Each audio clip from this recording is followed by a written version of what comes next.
Welcome to Truth in Shadows. Thank you for joining us today. What would you do for love? How far would you go to keep a secret?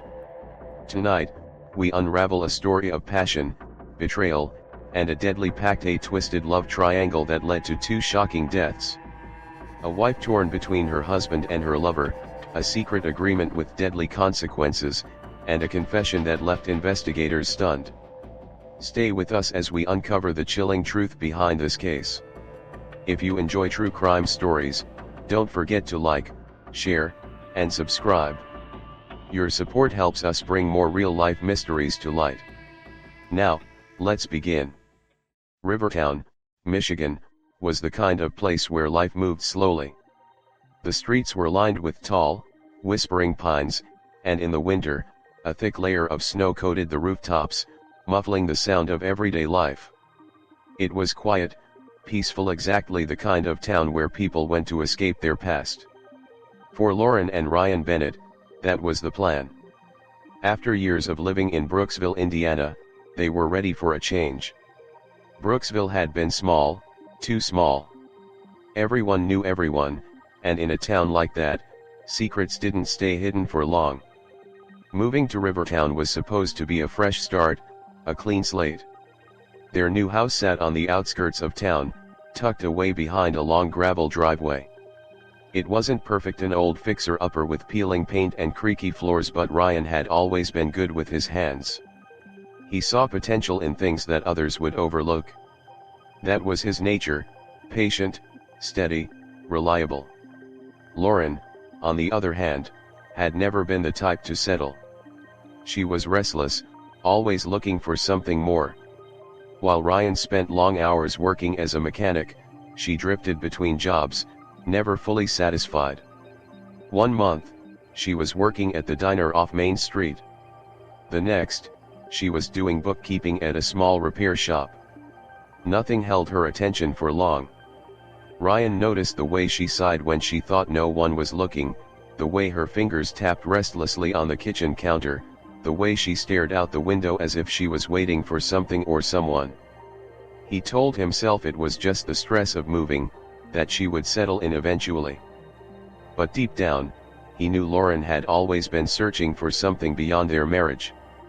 And in Rivertown, she found it. Daniel Carter was a man who didn't blend into the quiet monotony of small-town life. At 50 years old, he carried himself with the confidence of someone who had seen the world. He was a retired Air Force officer, broad-shouldered and sharp-eyed, the kind of man who walked into a room and owned it without saying a word. Unlike Ryan, Daniel wasn't the type to sit back and let life happen to him. He was bold, a risk-taker. And Lauren? She had always been drawn to danger. Their first meeting was nothing special, just a casual conversation at the local grocery store. She was standing in the produce aisle, absent-mindedly inspecting a bag of apples when he made some offhand comment about how she looked like she was about to make a big decision. She had laughed, brushing it off, but something about the way he spoke intrigued her. There was an ease in his voice, a quiet confidence. She noticed the way his eyes lingered on her, the way his smile felt just a little too knowing. It started small. Harmless, even. A few more run-ins at the store. A conversation at the gas station. Then, coffee. Just coffee. But just coffee turned into late-night phone calls. Into inside jokes. Into secrets whispered in the dark. Lauren felt alive in a way she hadn't in years. With Daniel, she wasn't just a mechanic's wife. She wasn't trapped in a life she hadn't been sure she wanted. She was someone new. She knew it was wrong, of course. She told herself it was just a distraction, just something to make the days more interesting. She could stop whenever she wanted. But she didn't want to stop. And soon, she wouldn't have a choice. Because Ryan was starting to notice. He noticed the way Lauren's phone was always turned face down on the table.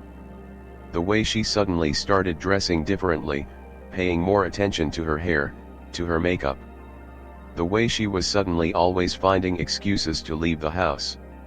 She thought she was being careful. She wasn't. One evening, Ryan came home earlier than expected. He was supposed to be working late, but a slow day at the shop had let him clock out early. The house was quiet, except for the faint sound of Lauren's voice coming from the other room. Ryan stepped closer, heart pounding. "I miss you, too." The words hit him like a punch to the stomach. Lauren was still smiling when she turned around until she saw him. The color drained from her face. Ryan didn't say anything. He didn't have to. The silence between them stretched long and thick, suffocating. Then, without a word, Ryan turned and walked away. Lauren exhaled sharply, pressing a hand to her chest. Her heart was racing. He knew. And for the first time since this whole thing started, she was afraid. Because Ryan wasn't the kind of man to start a fight. He was the kind of man who waited, watched, plotted. And when he made his move, it would be devastating. Lauren just didn't know it yet. The air in Rivertown had changed. It was subtle at first, the kind of shift that most people wouldn't notice. But Ryan did. By mid-2014, the affair between Lauren and Daniel had grown from stolen moments to something much deeper, something dangerous. At first, it had been excitement, a thrilling escape. But now, it was something neither of them could ignore. They had stopped pretending it was just fun. It was real. But in a town as small as Rivertown, secrets never stayed buried for long. Lauren had never been good at hiding things. She thought she was careful, that she was being discreet. She didn't realize how obvious it had become. The way she lingered at the grocery store a little too long, how her perfume smelled different some days, how she would stare at her phone, lost in a conversation that she didn't want Ryan to see. Ryan wasn't the kind of man to accuse without proof. He had spent years trusting Lauren, believing that their life together was enough. But trust wasn't enough anymore. It started with the small things. Lauren would come home late, offering vague excuses that barely made sense. The explanations changed each time she told them. First, it was a friend from work. Then, it was errands. Then, nothing at all, just a shrug and a distracted smile before disappearing into the bedroom. She wasn't present anymore. Even when she was sitting across from Ryan at the dinner table, she wasn't really there. She would push her food around her plate, not at the right times when Ryan spoke, but her eyes were always somewhere else. Then there were the calls. The late-night messages. The way she would turn her phone away, shielding the screen as if it was some precious secret. Ryan wasn't stupid. One night, the tension in the house had reached a breaking point. Ryan sat on the couch, arms crossed, eyes sharp as he watched Lauren scroll through her phone. He had been waiting for the right moment. He wasn't the type to explode, to shout. No, he was patient. He waited until she was comfortable, until she wasn't expecting it. Then he spoke, his voice calm, measured. "Who is he?" Lauren flinched, her fingers tightening around the phone. She hesitated just for a second, but that was all Ryan needed. That moment of panic in her eyes, the way she quickly forced a laugh, the way her shoulders tensed. "What are you talking about?" she said, smiling just a little too much. "You're being paranoid?" She thought that would be enough. It had worked before. But not this time. Ryan didn't argue. He didn't demand an answer. He just sat there, staring at her, his face unreadable. Lauren shifted under his gaze, her confidence wavering. Then she scoffed, rolled her eyes, and got up from the couch. "You're imagining things," she repeated, disappearing into the bedroom. Ryan didn't follow her. Instead, he waited. Lauren had always underestimated him. She thought he was slow, that he wasn't paying attention. But Ryan had been watching. He had been keeping track of every late night, every excuse, every lie. and he was about to get the proof he needed. The next day, an opportunity presented itself. Lauren had left her phone on the kitchen counter, unlocked. She had been careless, distracted. Maybe she thought she had time. She didn't. Ryan picked up the phone, his fingers tightening around the edges as he saw the message that had just popped up. It was from Daniel. "I can't wait to see you again. Last night was incredible." Ryan's stomach twisted. His jaw clenched. His heartbeat pounded in his ears. There it was. The truth, in black and white. For a brief moment, everything around him blurred. He gripped the phone tighter, his mind racing. But instead of rage, something else settled over him. Clarity. He didn't need to ask her again. He didn't need to confront her. He already had his answer. Now, it was just a matter of what he was going to do about it. Ryan put the phone back exactly where he had found it, his hands steady. He didn't want her to know that he knew. Not yet. Instead, he did something unexpected. He waited. Lauren had no idea what was coming. She went about her days as if nothing had changed, still sneaking off to see Daniel, still lost in the fantasy she had created for herself. But Ryan had changed. He stopped asking questions. He stopped trying to get her attention. He just watched. He noticed the way she checked her phone every few minutes, the way she smiled at messages she thought he didn't see. He noticed the way she got nervous when he walked into the room, as if she was waiting for him to say something, to call her out. But he never did. And that terrified her. The silence was worse than anger. It was worse than accusations. Because silence meant he was thinking. Planning. Waiting. Lauren told herself she was just imagining things. Ryan wasn't the type to do anything drastic. He was the kind of man who fixed cars and watched football and drank beer on the weekends. He wasn't dangerous. But something about the way he looked at her now, like he was studying her, like he was waiting for the perfect moment, made her uneasy. She started locking the bedroom door at night. Ryan never tried to open it. But she swore she could hear him standing outside, just for a few minutes, before walking away. Days passed. Then weeks. The tension in the house grew thicker, suffocating. Lauren tried to pretend everything was normal, but Ryan's silence was crushing. Then, one evening, she came home to find Ryan sitting at the kitchen table, staring at something in his hands. A gun. She froze. Ryan didn't look up. He just turned the weapon over in his hands, examining it, as if he was lost in thought. Then he spoke, his voice calm. "Do you remember what we promised each other?" Lauren's mouth went dry. She didn't answer.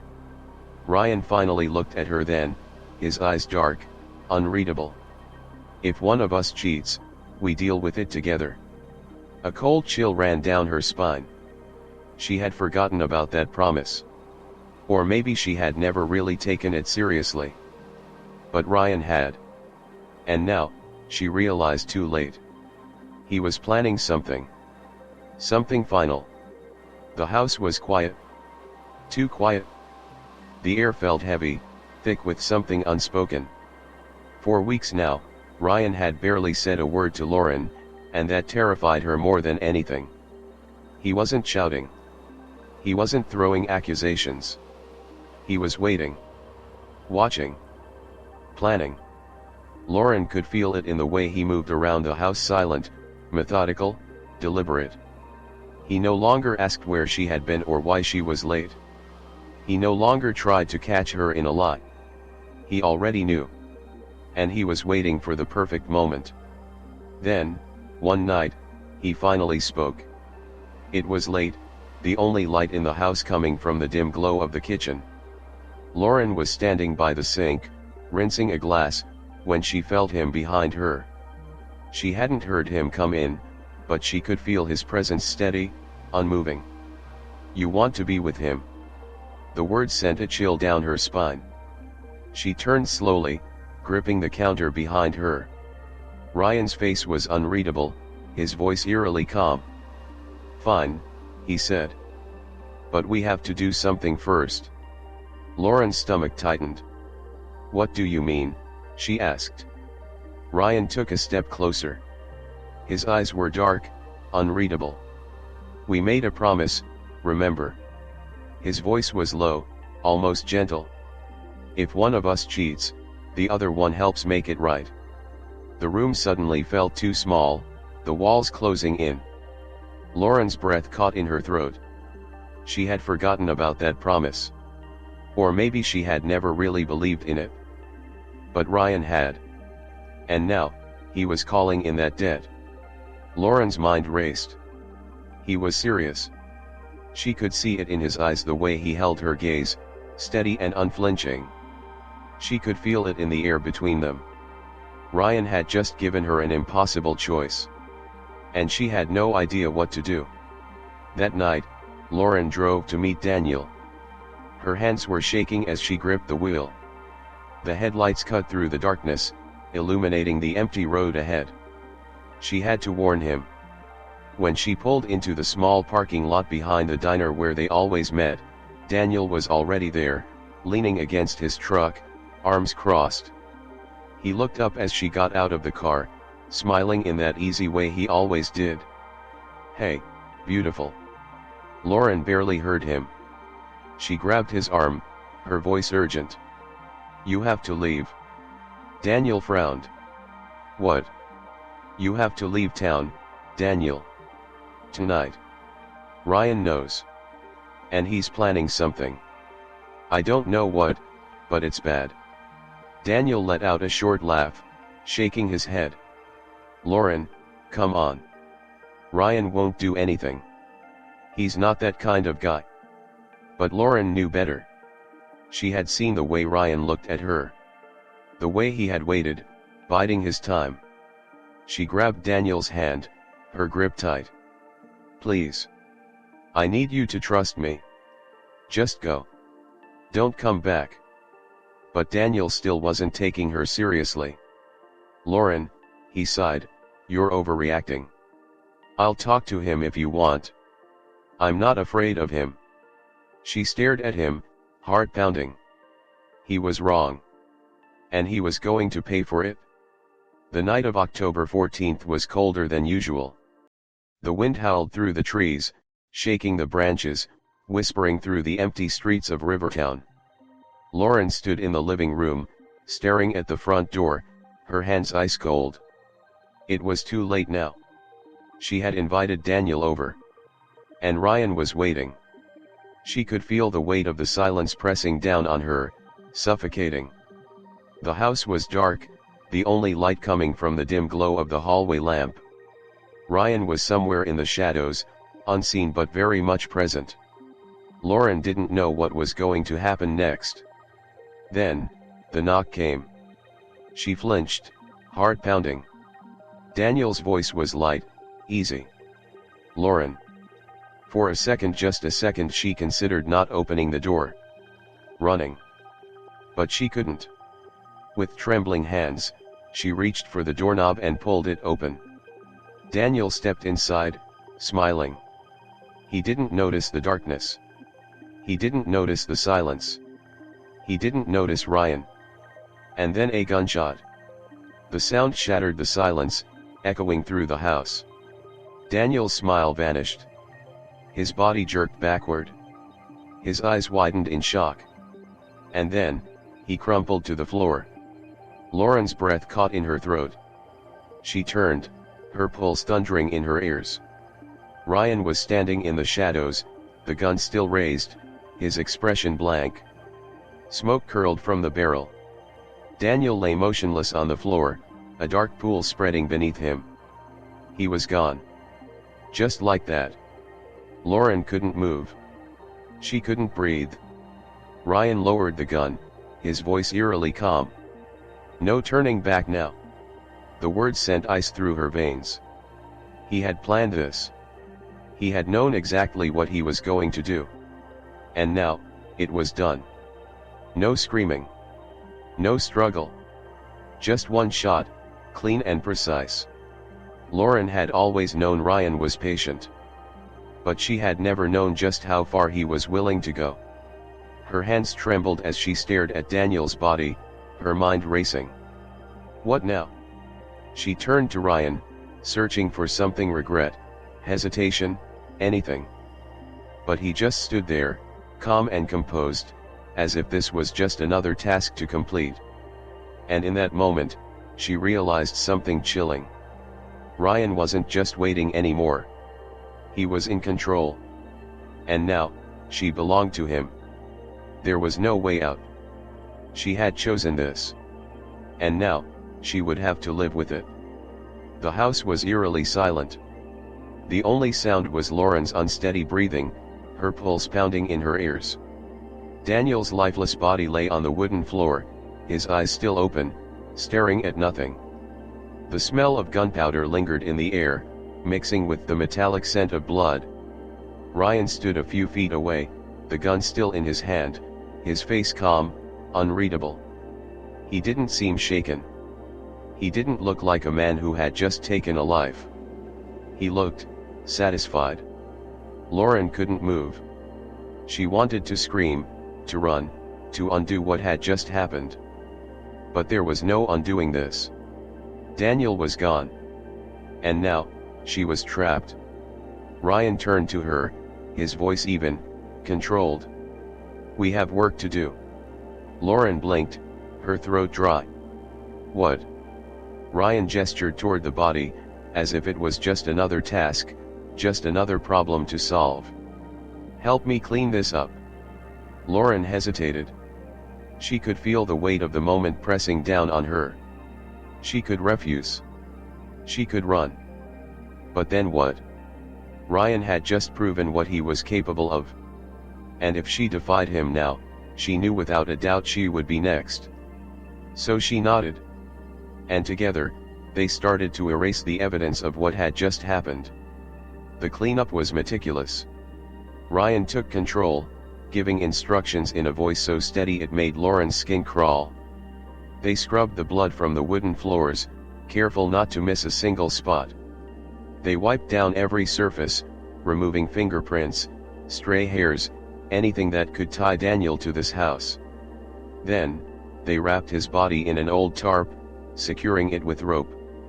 Lauren felt numb as they carried him out the back door, the weight of his body sinking into her arms. He was still warm. That detail made her stomach turn. The night was cold, the kind of cold that seeped into your bones, making everything feel slower, heavier. The trees loomed around them as they made their way into the dense woods outside of Rivertown, their only light coming from the dull glow of a flashlight. They walked in silence. The only sound was the crunch of leaves beneath their feet. When they were deep enough that no one would accidentally stumble upon them, Ryan stopped. "Here," he said. Lauren stood frozen as Ryan handed her a shovel. "Start digging." Her hands trembled as she took it, the weight of the metal unfamiliar in her grip. Ryan started digging first, his movements precise, efficient. Lauren followed, the dirt cold and heavy as she shoveled it aside. They worked for over an hour, the hole growing deeper, wider. Lauren's arms burned, her muscles aching, but she didn't stop. She couldn't stop. Finally, Ryan stepped back. "That's deep enough." Lauren watched, numb, as Ryan unrolled the tarp, letting Daniel's body slide into the grave with a dull thud. For a moment, neither of them spoke. Then, Ryan picked up his shovel. And together, they started covering him with dirt. Shovelful by shovelful, they buried their crime. Days passed. Then weeks. Then months. Daniel Carter was reported missing, but there was nothing, no evidence, no witnesses, no trace of what had happened that night. His truck was found abandoned on the edge of town, the keys still in the ignition. It was as if he had simply vanished.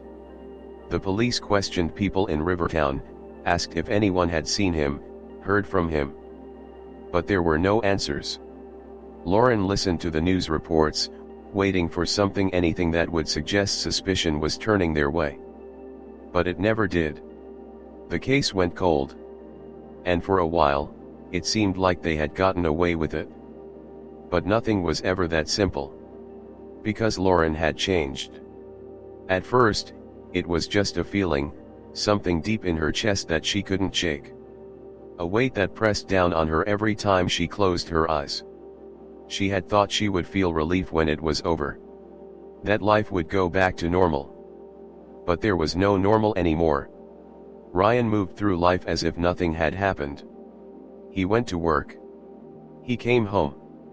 He ate dinner in silence. And Lauren? Lauren was suffocating. The guilt was unbearable.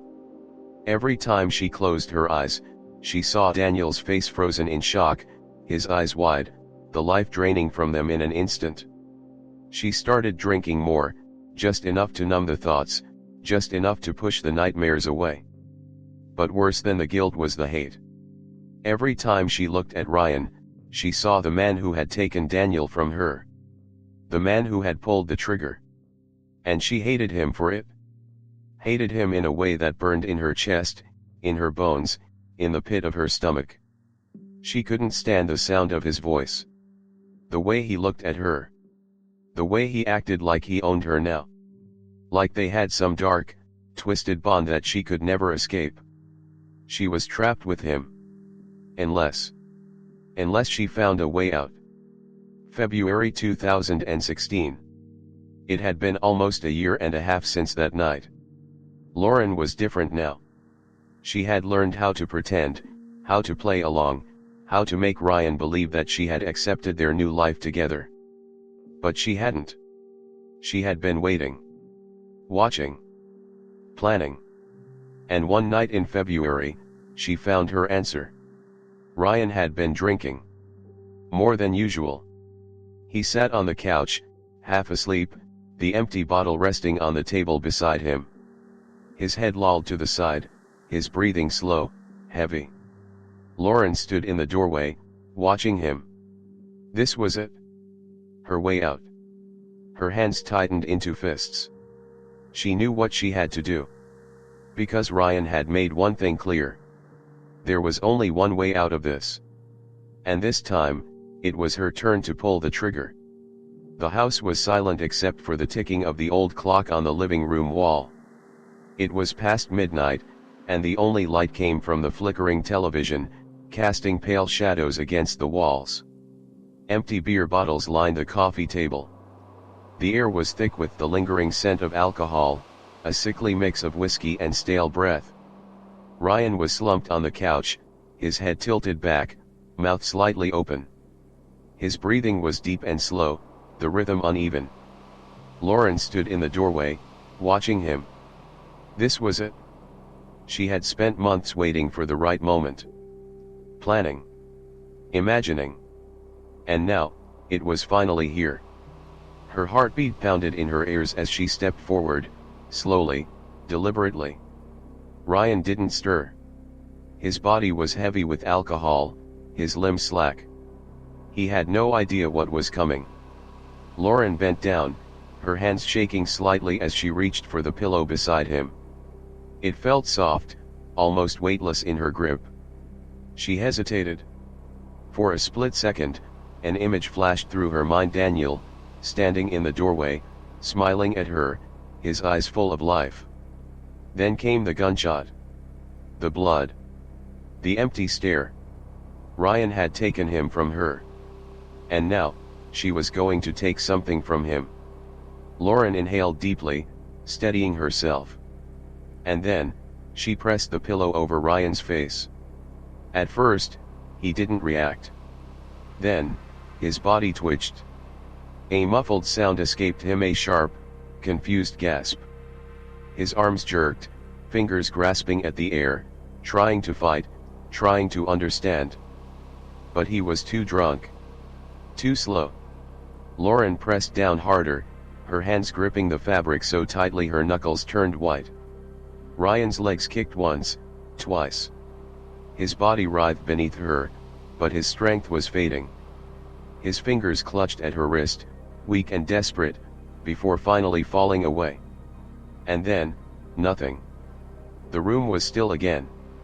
Lauren's breath came in ragged gasps. She felt her pulse hammering against her skin, the adrenaline rushing through her veins. It was over. Ryan was gone. And for the first time in years, she was free. It was almost an hour before she made the call. She knew she had to sound believable. She ran to the kitchen, pulled out her phone, and dialed 911. Her voice trembled. Her breathing was frantic. "My husband, he's not breathing. Please, help." The operator's voice was calm, asking her to stay on the line. Asking her to check his pulse. Asking her if he had taken anything. Lauren sobbed into the phone. "I don't know. He was drinking. I just woke up and found him like this." It didn't take long for the paramedics to arrive.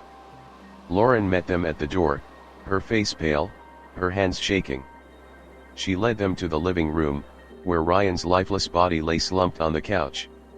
They worked quickly, checking for signs of life, but it was too late. One of the paramedics sighed, shaking his head. "Looks like an overdose." Lauren bit her lip, nodding, pretending to be too distraught to respond. Overdose. That's what she had wanted them to think. And for a while, it worked. The news spread quickly. A tragic accident. That's what people called it. Ryan Bennett, a quiet, hard-working man, had died of an overdose. A man who had never shown any signs of drug addiction. A man whose death didn't quite make sense. But no one questioned it. Not yet. Lauren played the grieving widow well. She cried at the funeral. She accepted condolences with trembling hands. She wore black, let her hair hang loose around her face, and avoided eye contact, as if she was too heartbroken to speak. People pitied her. They whispered about how hard this must be for her, how much she had lost. If only they knew the truth. But cracks were starting to form. The autopsy report came back a few weeks later. And something didn't add up. Ryan hadn't overdosed. There were drugs in his system, yes, but not enough to kill him. His cause of death? Suffocation. Lauren felt her stomach drop when she got the call from the coroner's office. "There's something unusual about the results," the voice on the other end of the line said. "There's no sign of lethal overdose. But there are indications of asphyxiation. We're looking into it further." Lauren forced herself to stay calm. She hadn't left any marks. No bruises. No fingerprints. It had been clean. She had been careful. Hadn't she? But then the tip came in. It started as a rumor. Someone from Brooksville, Indiana, Lauren's old hometown, had contacted the police with a disturbing story. A woman who had bragged about getting away with something. Something big. At first, investigators weren't sure what to make of it. But then, they started digging. And what they found changed everything. They looked into Lauren's past, retracing her steps, uncovering old connections. And then, they found the missing person report. Daniel Carter. A man who had vanished in 2014. A man who had been involved with Lauren. A man whose case had gone cold until now. It was enough for the police to take a closer look. They started asking questions. And soon, the perfect story that Lauren had built, the grieving widow, the tragic accident, began to fall apart. Because now, she wasn't just a woman who had lost her husband. She was a suspect. And the past she had worked so hard to bury was finally catching up to her. Lauren Bennett's world was collapsing, and this time, there was no escape. By April 2017, the quiet life she had carefully constructed, the grieving widow act, the lies, the manipulation, had crumbled beneath the weight of the truth. The past, the thing she had tried so hard to bury, had finally clawed its way back to the surface. And now, she was the one being hunted. The morning of her arrest was cold, the sky overcast, as if the universe itself had sensed what was about to happen. Lauren was in the kitchen, drinking coffee, staring blankly out the window when she heard the knock. It wasn't the hesitant, polite knock of a neighbor. It was sharp, purposeful. Her body stiffened. She turned slowly, her pulse quickening as she moved toward the door. She already knew. Somehow, deep down, she had always known this moment would come. She opened the door, and there they were, two officers, their expressions unreadable, their hands resting near their holsters. Lauren Bennett. She forced a smile, playing innocent. Yes. You need to come with us. Lauren's heart pounded. What's this about? But they didn't answer. Instead, they pulled out the warrant. And in that moment, everything slowed. Her eyes scanned the words, but her brain couldn't process them fast enough. First-degree murder. Her mouth went dry. She had played this game for too long. Now, it was over. One of the officers reached for her wrist, snapping the cold metal of the handcuffs around it. Lauren let out a breathless laugh, shaking her head. You have no idea what you're doing. But they did. They knew exactly what they were doing. And so did she. She was trapped. This time, for good. The interrogation room was sterile and gray. The air smelled of stale coffee and disinfectant. The fluorescent lights buzzed faintly, flickering slightly as Lauren sat in the chair, her arms crossed, her expression carefully neutral. Across from her sat Detective Monroe, his eyes sharp, observant. He had seen 100 people like her, people who thought they were smarter than everyone else. People who believed they could lie their way out of anything. Lauren was good at lying. But Monroe was better at finding the truth. Tell me about Ryan, he said, voice calm, casual. Lauren sighed, leaning back. It was an accident. Monroe didn't blink. An accident? Yes. She nodded, her expression sorrowful, playing the victim like she had so many times before. He was drinking too much. I tried to help him, but he was out of control. I woke up that night and he was gone. Silence. Monroe studied her for a moment, then slid a file across the table. Lauren hesitated before opening it. Inside were crime scene photos. Ryan's body, slumped on the couch. The autopsy report, highlighting the lack of a lethal overdose, the clear signs of suffocation. Lauren's stomach twisted, but she kept her face calm. It wasn't me, she said softly. Monroe nodded slowly, as if considering her words. Then, he pulled out another file. A different crime scene. A different body. Daniel Carter. Lauren froze. We found him, Monroe said, his voice quiet, almost gentle. In the woods outside of Rivertown. Lauren's mind raced. They found him. After all this time. It's over, Lauren, Monroe continued. We have forensic evidence. DNA. We know what you did. All we need now, is for you to tell us why. Lauren swallowed hard. She had prepared for this moment. She had rehearsed the lies in her head, had built the story she was going to tell. But now, sitting across from Monroe, watching him calmly lay out the truth in front of her, she realized. There was no way out of this. So she did the only thing she could. She shifted the blame. Ryan forced me into it. Her voice trembled, her eyes wide with fear, the perfect picture of a woman trapped in a nightmare. It was all him. He killed Daniel. He made me help. He told me if I didn't, he'd kill me too. Monroe didn't react. He let her talk. And the more she talked, the more the story changed. At first, she claimed she had nothing to do with it. Then, she admitted she had helped move the body. Then, she said she had been there when it happened. And finally she admitted she had lured Daniel to his death. The lies unraveled, one by one. And in the end, Lauren had nothing left but the truth. She had killed for love. Then, she had killed again to be free. And now, she was just another criminal, waiting for her sentence. The trial was swift. The jury didn't take long to decide. Lauren Bennett was convicted of first-degree murder for Daniel Carter's death. Life in prison. No parole. Then, came the second charge, Ryan's murder. She received an additional 65-year sentence. There was no sympathy for her. No mercy. She had played the victim too many times. No one believed her anymore. But even behind bars, the mystery wasn't over. Before her sentencing, Lauren made a chilling confession. One night, alone in her cell, she told a guard something that would haunt them forever. "You think you know everything," she whispered, smiling slightly. "But you don't." The guard frowned. "What do you mean?"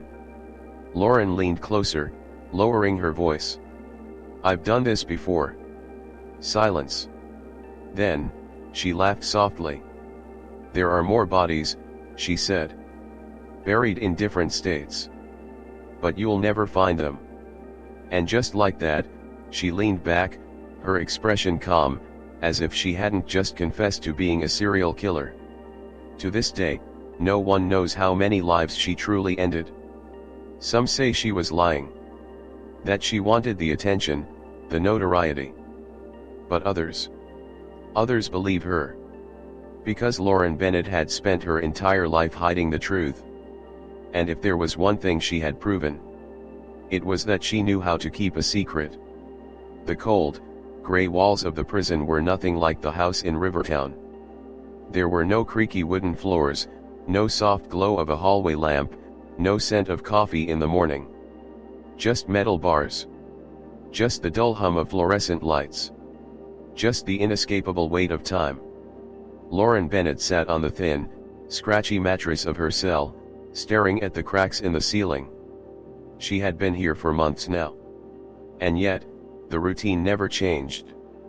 The mornings were the same, metal doors sliding open, officers shouting instructions.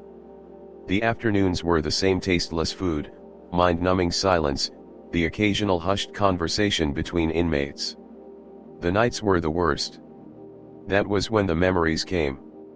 She would close her eyes and see Daniel's face, his eyes wide with shock before the bullet hit. She would hear the muffled gasps of Ryan, feel his hands weakly clawing at hers as she pressed the pillow down. And sometimes, in the deepest hours of the night, she would hear whispers. Soft. Faint. Calling her name. But there was no one there. Just her. And the ghosts of the people she had left behind. Lauren had always thought she could control the narrative. That had been her gift: manipulation, deceit, playing the victim when it suited her. And at first, she tried. During her trial, she cried. She spoke about fear, about desperation. About how Ryan had forced her into everything, about how she had no choice. The jury didn't believe her. The prosecutor tore her apart, exposing every inconsistency, every lie. They laid out the evidence: the phone records, the autopsy reports, the witness testimonies. Then came the confession. The moment that sealed her fate. She hadn't meant to say it. It had slipped out, late at night, when she had thought no one was listening. But the words had been recorded. "You think this is bad," she had murmured to another inmate.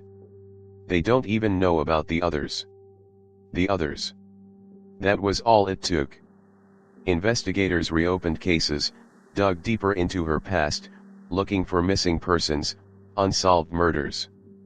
But Lauren never gave them names. She just smiled. And when they asked where the bodies were, she simply said, "You'll never find them." Some thought she was lying, trying to make herself seem more powerful, more notorious. But others weren't so sure. Because Lauren had kept secrets before. And she had been very, very good at it. Her first year in prison was a test of survival. There were whispers about her. Some inmates admired her, fascinated by the woman who had killed 2 men and walked free for years.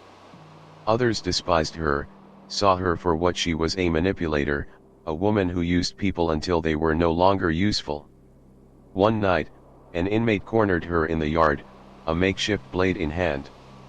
"You think you're smart, don't you?" the woman had hissed. Lauren had smiled. "Smarter than you."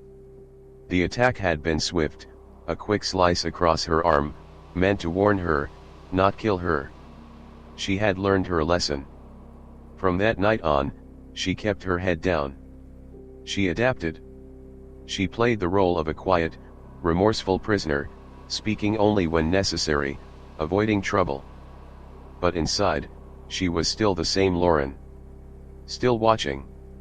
Still waiting. Because prison wasn't the end of the story. Not for her. Outside the prison walls, the world hadn't forgotten her. True crime documentaries dissected every detail of her case. Internet forums were filled with theories, debates about how many victims she really had. Some people believed she was just a woman caught in a toxic marriage, a victim of circumstance. Others saw her for what she was, a master manipulator, a woman who had built a web of lies so strong that even she had started to believe them. And then there were the ones who worshipped her. Fan letters poured in, people fascinated by her, drawn to the darkness inside her. Some called her a genius. Some called her evil. But no one could look away. Even in prison, she had control. Because as long as people were talking about her, as long as they were still obsessed with her story, she was still winning. The truth was, we may never know the full extent of what Lauren Bennett did. How many secrets did she take to prison? How many bodies were left undiscovered? She knew the answers. But she would never tell. Some killers leave behind evidence. A trail of proof. Lauren left behind questions. And that was what made her truly dangerous. Because there was nothing more terrifying than the unknown. And now, I want to hear from you. What do you think about this case? Do you believe Lauren was a calculated mastermind, or was she just another victim of her own web of lies? How many lives do you think she really took? Let me know your thoughts in the comments. And don't forget, if you enjoyed this story, like, share, and subscribe to support the channel. There are many more stories waiting to be uncovered. Until next time, stay safe, and stay aware.